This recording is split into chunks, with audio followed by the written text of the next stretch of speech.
Hello students, my name is Advocate Ayush Mishra and I am your mentor for CLAT LLM, CUET LLM and other law entrance exam preparation. तो आज हम discuss करने वाले हैं article 13. Now article 13 fundamental right का ही part है जो कि पार्ट 3 में आता है. Also one of the most important, it is not a fundamental right but it is one of the most important provision right to enforce the fundamental rights. ये provision अगर constitution में ना रहे, इस प्रोविजन को हम इम्पॉर्टेंट इसलिए बता रहे हैं कि भाई यही प्रोविजन की वजह से जो भी फंडामेंटल राइट्स बनते हैं, जो भी प्रोविजंस बनाए जाते हैं, जो भी लॉज बनाए जाते हैं, वो फंडामेंटल राइट्स के वॉयलेशन में नहीं होते हैं, है ना. अगर वो फंडामेंटल राइट्स के वॉयलेशन में कोई भी लॉज बनाए गए तो उनको सुप्रीम कोर्ट स्ट्रक डाउन करने की कैपेसिटी, सुप्रीम कोर्ट इसको जुडिशियल रिव्यू करने की कैपेसिटी इसी आर्टिकल के थ्रू रखता है, apart from other article as well, that is article 32 and 226. इसके बारे में हम आगे अभी लेक्चर में डिस्कस करेंगे इन डिटेल. तो आर्टिकल 13 की ये इंपॉर्टेंस है कि by this article, by the authority of this article, कोई भी ऐसा लॉ अगर पास किया जाता है by way of legislature, by way of executive actions, तो और अगर वो लॉ किसी भी फंडामेंटल राइट्स जो भी हमको कॉन्स्टिट्यूशन के अंदर गारंटीड की गई है उन राइट्स से वॉयलेटेड होता है, इनकंसिस्टेंट होता है, राइट. तो Supreme Court came into picture and Supreme Court फिर उस या हाई कोर्ट उस लॉज की वैलिडिटी को चेक करता है, and if that law is inconsistent with the fundamental right और violative of any principles of the fundamental right, then that laws would be liable to be struck down, right? So this important article 13 holds. Now what is article 13? So it consists of basically article 13 clause 1, article 13 clause 2, article 13 clause 3 and 4. So first of all we'll discuss about article 13 clause 1 and 2. So 13 clause 1, as it is mentioned, it discuss about pre-constitutional laws. Article 13 clause 1 discuss about pre-constitutional laws, those laws which are made before the enactment of constitution. Enactment means enforcement of constitution. On 26 January 1950 the constitution came into force, right? So on that date any laws which are made before that date is called pre-constitutional laws. So article 13 clause 1 talks about the validity of pre-constitutional laws. It says that कोई भी ऐसा law जो कि pre constitutional laws हो, जो कि constitution के enforce होने से पहले बना हो, फ्रॉम 26 जनवरी 1950 के पहले बना हो, और वो लॉ अगर किसी भी फंडामेंटल राइट्स जो कि कॉन्स्टिट्यूशन में गारंटीड है उन फंडामेंटल राइट्स से इनकंसिस्टेंट होता है, तो that law should be declared void till that extent, right. यही चीज़ें यहाँ पे भी लिखी हुई है. इन सो फार दे आर इनकंसिस्टेंट, राइट. अब यहाँ पे इंपॉर्टेंट ये है कि जो ये कंसिस्टेंसी होती है ये वॉइड होती है, ना कि वॉइड एब इनिशियो. ये नहीं होती है, वॉइड होती है, ठीक है. वॉइड एब इनिशियो मतलब कि which is void which is not in effect from its very beginning, from its very initial. तो ये लॉज जो प्री कॉन्स्टिट्यूशनल लॉज हैं ये जब बने होंगे, इनैक्ट हुए होंगे, तब तो ये वैलिड रहे होंगे. पर क्योंकि अब कॉन्स्टिट्यूशन का इन्फोर्समेंट हो गया है और उसमें जो फंडामेंटल राइट्स गारंटीड की गई हैं ये उस राइट से इनकंसिस्टेंट है, इसलिए हम इसको वॉइड रख रहे हैं. अब हम वॉइड क्यों रख रहे हैं? मतलब कि अभी भी एग्जिस्टेंस में है पर इसका एप्लीकेबिलिटी नहीं हो सकता है ना, क्योंकि फंडामेंटल राइट से ये फंडामेंटल राइट से इनकंसिस्टेंट है. अब देखिए यहाँ पे वॉइड हमने रखा है, ना कि void ab initio. That means कि इसका भी इन्फोर्समेंट है, बट कैसे इन्फोर्समेंट है? तो ये जो हमें आइडिया देता है इसके इन्फोर्समेंट के बारे में, that is under article 372 of Indian constitution. Article 372 of Indian constitution क्या कहता है? आर्टिकल 372 ऑफ इंडियन कॉन्स्टिट्यूशन ये कहता है कि कोई भी ऐसे प्री कॉन्स्टिट्यूशनल लॉज जो कि फंडामेंटल राइट से इनकंसिस्टेंट हैं वो वॉइड होंगे, पर उनको किसी तरीके के अमेंडमेंट या उसमें कुछ प्रोविजंस को रिपील करके कॉम्पिटेंट लेजिस्लेचर के थ्रू हम उसको वापस से रिवाइव कर सकते हैं, राइट. आर्टिकल 372 क्या कहता है कि भाई कॉन्स्टिट्यूशन को हम जो भी उस प्रोविजन है जो कि फंडामेंटल राइट से इनकंसिस्टेंट है उसमें हम किसी तरीके का अमेंडमेंट या उसको रिपील करके या अमेंड करके उसको हम वापस से इन्फोर्स कर सकते हैं, ठीक है. और अगर उसको रिपील करना है ना, अगर वो लॉ फंडामेंटल राइट से इनकंसिस्टेंट है तो ऐसा नहीं है कि वो डायरेक्टली खत्म हो जाएगा या फिर रिपील हो जाएगा या फिर एग्जिस्टेंस से चला जाएगा, है ना. वो एक रिडंडेंट स्टेट में रहेगा जहाँ पे जिसका यूज नहीं होगा. एप्लीकेबल है, अभी भी लॉ वैलिड है, बट उसका कोई यूज नहीं है because it is inconsistent with the fundamental right. पर हम उसको यूज में ला सकते हैं. कैसे ला सकते हैं? उसमें किसी तरीके का अमेंडमेंट करके, किसी तरीके से रिपील करके, किसी तरीके से उसके कुछ प्रोविजंस को चेंज करके, या फिर उसको हमको अगर खत्म करना है तो उसमें कॉम्पिटेंट लेजिस्लेचर के थ्रू जो एक फॉर्मल प्रोसेस है रिपील करने का उसको फॉलो किया जाएगा. ऐसा नहीं होगा कि ऑटोमेटिकली रिपील हो जाएगा, राइट. ये चीजें यही मेंशन की हुई हैं. अब दूसरी बात यहाँ पे प्री कॉन्स्टिट्यूशनल लॉज के रिगार्डिंग ये आती है कि भाई जब ये लॉज रिडंडेंट रहेगा, मतलब यूज में नहीं रहेगा, तो फिर उस टाइम पे इन लॉज का क्या हम करेंगे, है ना, इन लॉज का से क्या हो सकता है। तो बेसिकली देखिए, जो डॉक्ट्रिन ऑफ इक्लिप्स, इसके रिगार्डिंग एक इंपॉर्टेंट डॉक्ट्रिन है जो कि प्री कॉन्स्टिट्यूशनल लॉज से डील करता है। तो अभी तक आपको ये समझ में आ गया होगा कि जो प्री कॉन्स्टिट्यूशनल लॉज हैं they are prospective in nature, right. Retrospective in nature क्या होंगे, हमारे पोस्ट कॉन्स्टिट्यूशनल लॉज होंगे, पर प्रोस्पेक्टिव इन नेचर हमारे प्री कॉन्स्टिट्यूशनल लॉज हैं। क्यों है, क्योंकि ये वॉइड डिक्लेयर किए हैं जिस दिन से हमारा कॉन्स्टिट्यूशन में आया है, ना कि जिस दिन से ये लॉज बने होंगे, है ना। सो अगर कोई ऐसा केस है जहाँ पे कि ऐसे कोई लॉज हैं जो कि प्री कॉन्स्टिट्यूशनल लॉज हैं और किसी पर्सन को उन लॉज के अंडर बुक किया गया होगा, ठीक है, और अब जो है उसका केस को अब कॉन्स्टिट्यूशन इन्फोर्स हो चुका है, जो और जिस लॉज के अंडर उसको बुक किया गया था, अब वो लॉज जो है वो वॉलेटिव ऑफ फंडामेंटल राइट डिक्लेयर कर दिया गया है। सो यहाँ पे क्या एप्लीकेबल होगा, क्या वो पर्सन जो है वो उस लॉ के अंदर उसको छोड़ देना चाहिए या उसको पनिशमेंट देनी चाहिए, सवाल ये है। तो इसी सवाल का जवाब देने के लिए यहाँ डॉक्ट्रिन ऑफ इक्लिप्स का इवॉल्वमेंट हुआ, राइट। अब यहाँ पे जो मैंने आपसे सवाल पूछा है, इस सवाल में ये हो जाएगा कि भाई जो डॉक्ट्रिन है इक्लिप्स का या जो प्री कॉन्स्टिट्यूशनल लॉज हैं ये प्रोस्पेक्टिव होंगे जिस डेट से हुए हैं, जिस डेट में इनैक्ट हुआ है। तो जिस पर्सन को जब बुक किया गया होगा उस टाइम पे लॉ वैलिड था, दैट मीन्स ये पर्सन को अभी भी उस लॉ के अंदर हम प्रोसिक्यूट करेंगे। He can not take the plea that the said law is violative of fundamental rights after enforcement of constitution, correct. अब देखिए डॉक्ट्रिन ऑफ इक्लिप्स क्या कहता है। डॉक्ट्रिन ऑफ इक्लिप्स ये कहता है कि जो भी लॉज फंडामेंटल राइट्स के वॉयलेटिव होंगे, फंडामेंटल राइट के प्रिंसिपल्स के वॉयलेटिव होंगे, वो लॉज ऑल टुगेदर वॉइड होंगे। बट ऐसा नहीं है कि खत्म ही हो जाएंगे या उनका कोई एग्जिस्टेंस ही नहीं होगा, दे रिमेन डॉर्मेंट स्टेट में रहेंगे, ठीक है। यहाँ लिखा है डॉर्मेंट स्टेट, है ना। मतलब कि जैसे आपने इक्लिप्स देखा होगा, इक्लिप्स मतलब क्या होता है भाई, ग्रहण, है ना। जब किसी एक ऑब्जेक्ट के ऊपर दूसरा ऑब्जेक्ट आ जाता है उसको ओवर शैडो कर देता है। सो डॉक्ट्रिन ऑफ इक्लिप्स का यही मतलब है कि उन टाइम तक वो प्रोविजन ओवर शैडोड रहेंगे बाई द फंडामेंटल राइट्स, अगर वो इनकंसिस्टेंट है फंडामेंटल राइट्स के। पर वापस से उनको रिवाइव कैसे किया जा सकता है, सो थ्रू आर्टिकल 372 वापस से हम उनको रिवाइव कर सकते हैं और कॉम्पिटेंट लेजिस्लेचर के थ्रू उसमें अमेंडमेंट या फिर उसको रिपील कर सकते हैं, है ना। तो डॉक्ट्रिन ऑफ इक्लिप्स आपको समझ में आ गया। जो इसमें इंपॉर्टेंट केस है डॉक्ट्रिन ऑफ इक्लिप्स का, जो इवॉल्वमेंट हुआ था इंडिया में, ये हुआ था बीका जी के केस में, बीका जी वर्सेस स्टेट ऑफ एमपी के केस में ये डॉक्ट्रिन का इवॉल्वमेंट हुआ था। अब ये बीका जी का केस क्या था, तो यहाँ पे मोटर व्हीकल एक्ट के अंडर इन्होंने कुछ ट्रांजैक्शंस करे थे, है ना। और गवर्नमेंट ने मोटर व्हीकल एक्ट के अंडर कुछ ऐसे सेक्शंस रखे थे जिसमें कि गवर्नमेंट की कुछ लाइबिलिटी हो रही थी, मतलब गवर्नमेंट के पास कुछ ऐसे पावर्स आ रहे थे जिससे कि गवर्नमेंट उनके बिजनेस में इंटरफेरेंस कर सकती थी, है ना। तो यहाँ पे बताया गया कि भाई आर्टिकल 19 जो है वो आपको बताता है फ्रीडम ऑफ ट्रेड, आप कुछ भी ट्रेड कर सकते हैं, पर बशर्ते जो उसके रेस्ट्रिक्शंस हैं उसको ध्यान में रखना है। एंड तो यहाँ पे इन कंटेंशन को रिजेक्ट किया गया और बताया गया कि भाई आपके जो भी राइट्स हैं, है ना, इस लॉज के अंदर अगर गवर्नमेंट कुछ प्रोविजन के थ्रू अगर आपके राइट्स को कर्टेल कर रही है, जो कि यहाँ पे राइट है फ्रीडम ऑफ ट्रेड, तो उन लॉज के ऊपर हम आर्टिकल 19 जो है वो ओवरशैडो कर देगा, है ना। यहाँ पे ये लिखा हुआ है, empowered government to take over motor transport business, these sections become violative of article 19, है ना। ट्रेड का आपको जो राइट दिया जाता है, सो 19 इक्लिप्स्ड दीज सेक्शंस, जो भी सेक्शंस गवर्नमेंट को ये पावर कर रही है कि वो मोटर व्हीकल एक्ट के अंडर कुछ ट्रांसपोर्ट बिजनेस को टेक ओवर कर लें। उसके बाद अनदर इंपॉर्टेंट केस जो मैंने आपको बताया कि भाई रेट्रोस्पेक्टिव और प्रोस्पेक्टिव से रिलेटेड है, that is Keshav Madhav Menon versus state of Bombay.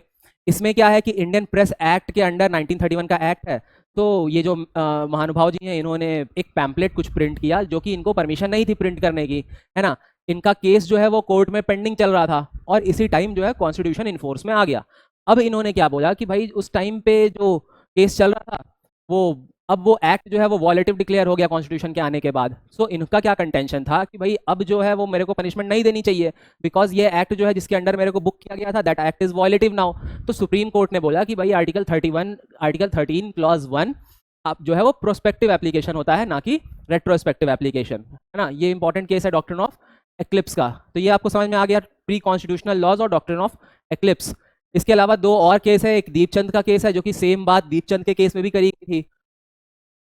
यहाँ पे आपका doctor Gujarat versus Ambika mills, यहाँ पे भी यही बताया गया है कि भाई जो अंबिका मिल है ये कोई एक नेचुरल पर्सन नहीं है, it is not a citizen, because doctrine of eclipse is available to citizen. Fundamental rights किसको अवेलेबल है, सिटीजन को, है ना। ये चीजें हो गई। नेक्स्ट हम आते हैं आर्टिकल अपना नेक्स्ट क्लॉज पे, जो हमारा नेक्स्ट क्लॉज है आर्टिकल 13 क्लॉज 2। तो आर्टिकल 13 क्लॉज 2 जो है वो हमारा पोस्ट कॉन्स्टिट्यूशनल लॉज पर डील करता है, मतलब कि ऐसे कोई लॉज जो कि फॉर्म हुए हैं after enforcement of constitution, after enforcement of constitution on 26 जन 1950।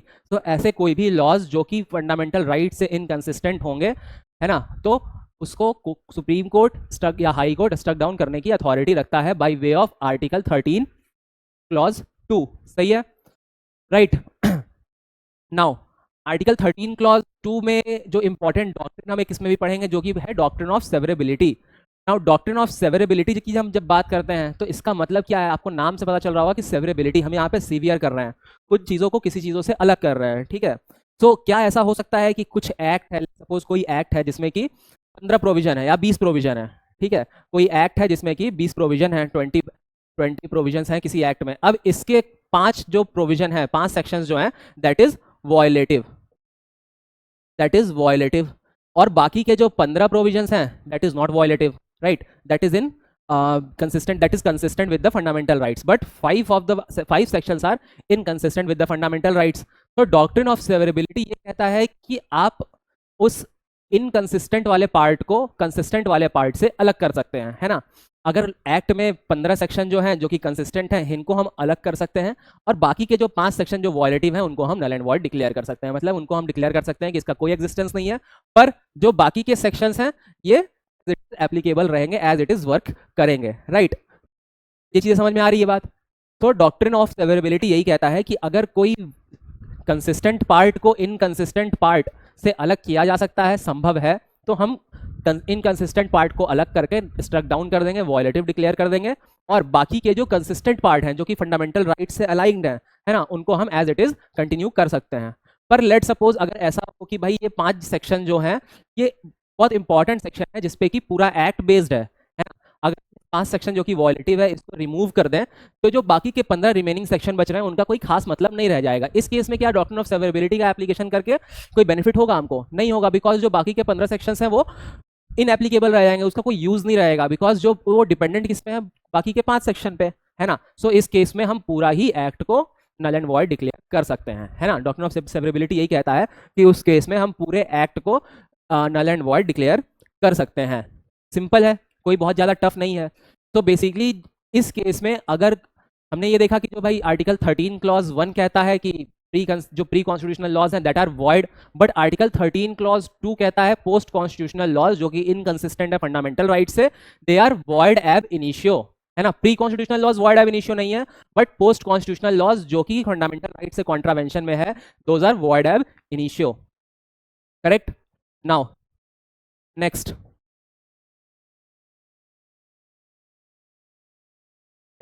Article 13 clause 3, so it is further bifurcated into subclause A and subclause B. So subclause A provides the definition of law. What law includes? So it provides law includes any type of ordinances. Ordinance means that is released for some specific purpose. Ordinance, order, bylaws, rules, regulations, notifications, customs, right? Or in the territory of India, custom uses also are included in the category of law, right? अभी हमने देखा कि जब भी fundamental rights का violation होगा तो उस टाइम पे जो जुडिशरी है उसको स्ट्रक डाउन कर सकता है, स्ट्रक डाउन किया जा सकता है ना। तो अब ये स्ट्रक डाउन का जो प्रोसेस है इसको समझने से पहले हम एक कंसेप्ट पढ़ लेते हैं जिसमें कि जो स्ट्रक डाउन का प्रोसेस है ना, वो कैसे होगा। लेट सपोज कोई एक एक्ट है जिसमें कि कुछ सेक्शंस वॉयलेटिव है, मैंने आपको बताया, ठीक है। अब ये कोर्ट में चैलेंज हुआ है ना, अभी इसको वॉयलेटिव है, इसका कौन जिम्मेदारी लेगा। हमने देखा कि भाई जो 3 ऑर्गन्स हैं हमारे 3 ऑर्गन्स हैं, 3 ऑर्गन्स, ठीक है। पहला क्या है, लेजिस्लेटिव, फिर एग्जीक्यूटिव, जुडिशरी, है ना। तो जब भी कोई लेजिस्लेटिव अपने पावर के अंडर कोई लॉ बनाता है जो कि फंडामेंटल राइट से वॉयलेटिव होता है, उस केस में जुडिशरी केम इनटू पिक्चर और जुडिशरी उसका संज्ञान लेगी, उसके बाद उसको अगर चेक किया जाएगा, है ना। चेक करके उसके बाद अगर वॉयलेटिव होगा तो उसको हम स्ट्रक डाउन करेंगे। सो ये जो चेक करने का प्रोसेस है, लेमन लैंग्वेज में हम चेक करना बोल सकते हैं, ठीक है। पर अगर बीइंग अ लॉ स्टूडेंट हम उसको जुडिशियल रिव्यू बोलते हैं, राइट। जुडिशियल रिव्यू बोलते हैं, राइट। तो ये जो जुडिशियल रिव्यू का पावर है, जो जुडिशियल रिव्यू का पावर है सुप्रीम कोर्ट या हाई कोर्ट के पास ही है ना। क्यों है? क्योंकि भाई these are the court of records. कोई भी एक्ट अगर इनकंसिस्टेंट है फंडामेंटल राइट से, so court have the power under article 13, 32 and 226. These are writ jurisdiction which are issued in the case of violation of fundamental rights. So judicial review can be done, right, of those acts, and if found violative of any fundamental right, then it will be struck down. So what is the concept of judicial review? तो हमने देखा कि भाई judiciary जो है उसका function क्या है कि एग्जीक्यूटिव और लेजिस्लेचर के जो भी इनअप्रोप्रिएट एक्शंस हैं, जो भी इनकंसिस्टेंट एक्शंस हैं, जो भी आर्बिट्ररी एक्शंस हैं, उन पे वॉच रखना, है ना, उन पे वॉच रखना। अब ये जो जुडिशियल रिव्यू का कंसेप्ट है, ये कंसेप्ट इंडियन कंसेप्ट नहीं है ना। ये कंसेप्ट को हमने बोरो किया है यूएसए से। This concept is borrowed from USA, right.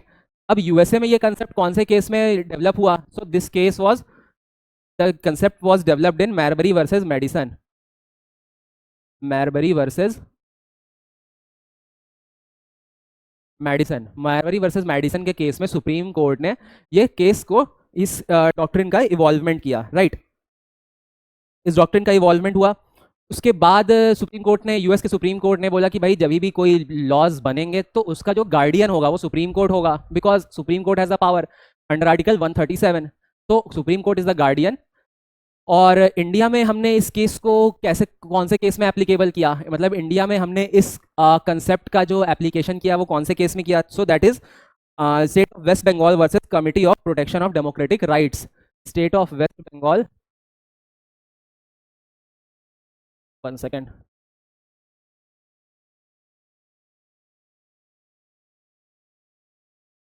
State of West Bengal versus committee on protection of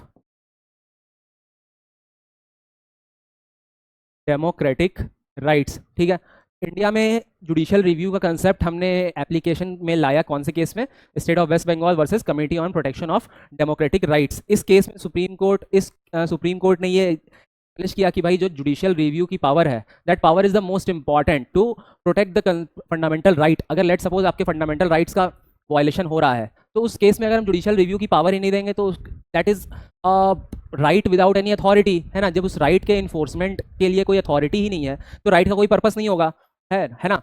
तो इसलिए हमने जुडिशियल रिव्यू के कंसेप्ट को बिल्डअप किया, है ना। उसके बाद later L Chandra Kumar versus union of India के केस में जुडिशियल रिव्यू को basic structure, judicial review is a basic structure, ठीक है। अभी बेसिक स्ट्रक्चर के लिए हम अगली क्लास लेंगे जिसमें कि हम डिटेल में बेसिक स्ट्रक्चर के बारे में बात करेंगे। ओके, नाउ अब हम आ जाते हैं अपने सेक्शन पे।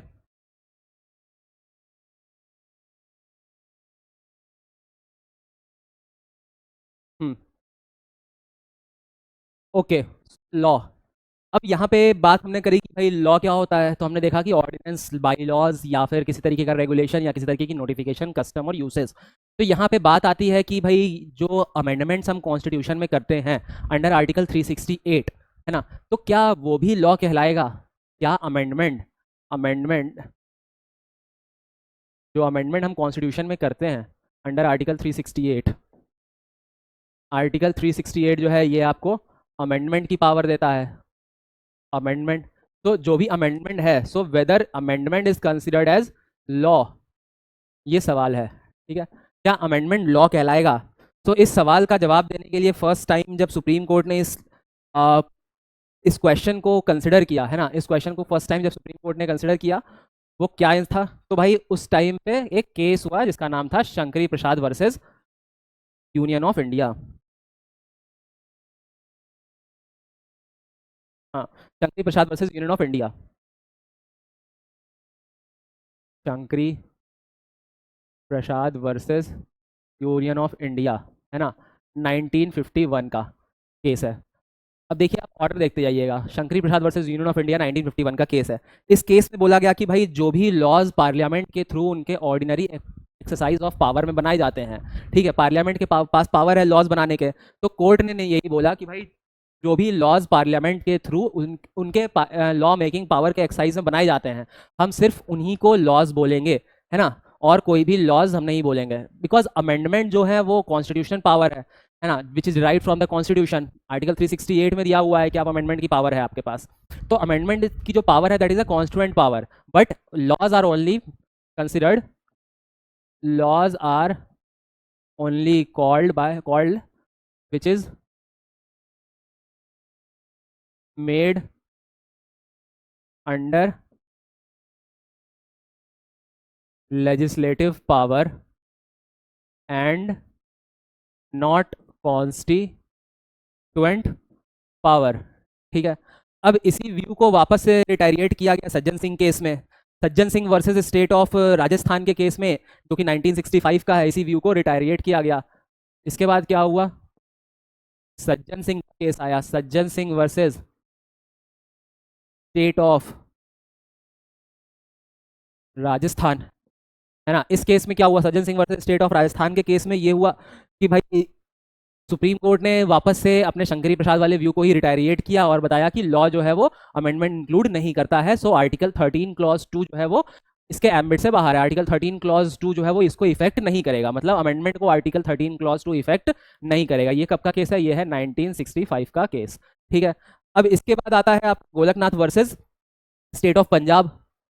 इसके बाद आता है आपका Golaknath versus state of Punjab.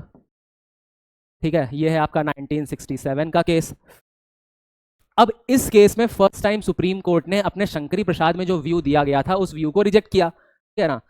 In this case Supreme Court rejected the view given in Shankari Prasad, है ना। जो शंकरी प्रसाद में डिसीजन आया था कोर्ट का कि भाई लॉ जो है वो अमेंडमेंट को इंक्लूड नहीं करता है, तो गोलकनाथ के केस में सुप्रीम कोर्ट ने ये डिसीजन दिया कि जो लॉ है वो अमेंडमेंट को इंक्लूड करेगा, है ना। अगर किसी लॉ को हम चेंज करते हैं by way of amendment under article 368 और वो अमेंडमेंट किसी फंडामेंटल राइट्स के इनकंसिस्टेंट होता है या किसी फंडामेंटल राइट को वॉलेटिव करता है, तो उस अमेंडमेंट को भी सुप्रीम कोर्ट पावर रखता है under article 13 clause 2 judicial review कि भाई उसको स्ट्रक डाउन किया जा सकता है। Hence amendment is the part of law and it came under the ambit of article 13 clause 2। Right, ये समझ में आ गई बात। अब इसके बाद गोलकनाथ का केस आ गया जिसमें कि भाई बोला गया कि आप किसी भी पार्ट को अमेंड कर सकते हैं, आप अमेंडमेंट फंडामेंटल राइट्स में अगर करेंगे और अगर वो वॉलेटिव होता है तो अमेंडमेंट को भी हम लॉ कंसिडर करेंगे और हम उसको भी स्ट्रक डाउन कर सकते हैं। अब ये डिफिकल्टी हो गई लेजिस्लेचर के लिए कि भाई वो ऐसे कोई लॉज लाने में उनको बाधा पड़ रही है ना। तो उन्होंने इसका एक सॉल्यूशन निकाला। सॉल्यूशन क्या था, amendment 24th amendment came into existence for in the year 1971। तो 24th अमेंडमेंट, इस प्रॉब्लम से ओवरकम करने के लिए 24th अमेंडमेंट 1971 आया। पार्लियामेंट ने 24th अमेंडमेंट 1971 को पास किया, जिसमें कि 13 क्लॉज 4 को ऐड कर दिया गया। 13 क्लॉज 4 को ऐड कर दिया गया। अभी हम ऊपर देखेंगे 13 क्लॉज 4 क्या है। 13 क्लॉज 4 यही कहता है कि जो भी लॉज पार्लियामेंट बनाएगी वो अमेंडमेंट के अंडर नहीं आएंगे। मतलब कि गोलकनाथ में जो जजमेंट आया था उसको नल एंड वॉइड डिक्लेयर करने के लिए अमेंडमेंट 24th पास किया गया 1971 में। क्लियर है यहाँ तक? सीरीज समझिए आप कैसे कैसे आ रहा है। उसके बाद 1973 में वापस एक केस होता है जो कि बहुत ही फेमस केस है। कोई भी लॉ, कभी भी कॉन्स्टिट्यूशन का लेक्चर इस केस के बिना पूरा नहीं होता है। So in 1973 constitutional validity challenged in Kesavananda Bharati versus state of Kerala, है ना। तो Kesavananda Bharati versus state of Kerala में 24th कॉन्स्टिट्यूशनल अमेंडमेंट को चैलेंज किया गया।